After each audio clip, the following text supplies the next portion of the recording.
Le décret du 30 août 1985 définit l'établissement public comme étant porteur de façon intrinsèque d'une autonomie dans un certain nombre de domaines, une autonomie pédagogique, une autonomie dans l'utilisation de ses moyens d'enseignement, une autonomie dans le domaine financier, une autonomie aussi dans le domaine des ressources humaines. Donc, incontestablement, nos établissements scolaires existent sur le plan juridique, ont des capacités d'action sur le plan juridique.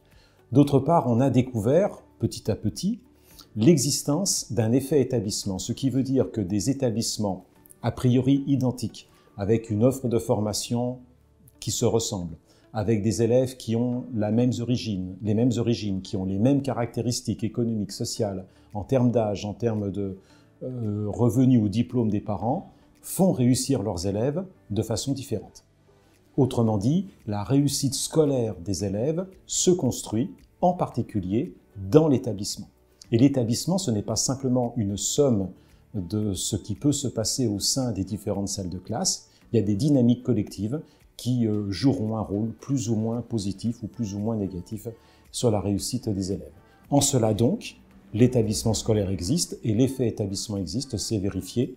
Il suffit de regarder chaque année les résultats des IVAL, des indicateurs de valeur ajoutée des lycées professionnels, des lycées polyvalents, qui montrent le degré de réussite différent au sein d'établissements scolaires.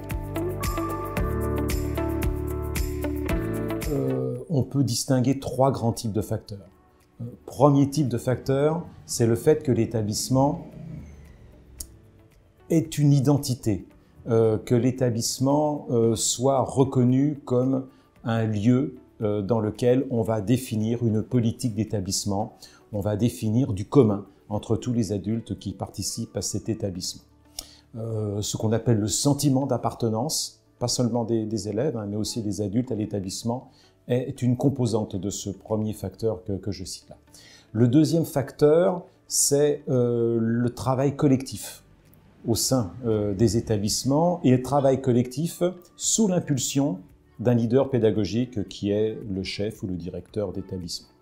C'est le deuxième grand facteur que l'on peut percevoir et on peut établir des corrélations entre le degré de travail collectif et la valeur ajoutée, en tout cas le degré de réussite des élèves. Et le troisième facteur, c'est la capacité réflexive, autrement dit, la capacité à évaluer les effets des choix que l'on peut effectuer. Et le fait de réfléchir régulièrement sur ce qu'a apporté telle ou telle organisation, d'observer que tel choix a apporté du plus ou apporté du moins aux élèves et à partir de là de réagir, c'est un facteur aussi qui incontestablement, d'après ce que l'on peut voir et lire sur les différents facteurs de réussite des établissements, c'est un élément. Le fait qu'il y ait un chef d'établissement qui investisse toutes les marges de manœuvre et qui permettent aux équipes de prendre conscience de la totalité des marges de manœuvre, c'est un facteur clé. Nous avons, à l'Inspection Générale, fait une mission pendant toute l'année scolaire dernière. Nous avons visité 110 établissements et nous avons posé des questions sur la façon dont les établissements vivaient leur autonomie. Et nous avons eu des réponses extrêmement variables avec des chefs d'établissement et des équipes qui disaient que l'autonomie n'était que marginale, et d'autres établissements qui pourtant avaient de fait les mêmes moyens, qui considéraient, et les chefs d'établissement répondaient ainsi, les équipes répondaient ainsi, que l'autonomie était importante. Donc c'est dans la conscience que tout le monde a, et cette conscience, je dois le dire, elle naît d'abord chez le chef d'établissement, et c'est dans cette conscience donc de l'identité, de la capacité d'agir de l'établissement, et dans la capacité du chef d'établissement à faire partager cette capacité d'agir qu'il y a une clé essentielle. Ce qui est essentiel, c'est de prendre conscience de là où on peut agir. Ce qui est très partagé par les équipes pédagogiques et éducatives, c'est que la classe est un lieu sur lequel on peut agir.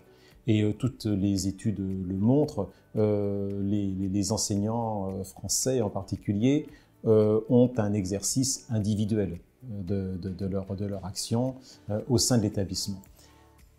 pour que l'établissement existe et que l'effet établissement produise des effets positifs, il faut aussi voir cette capacité d'agir à un autre niveau qui est le niveau collectif.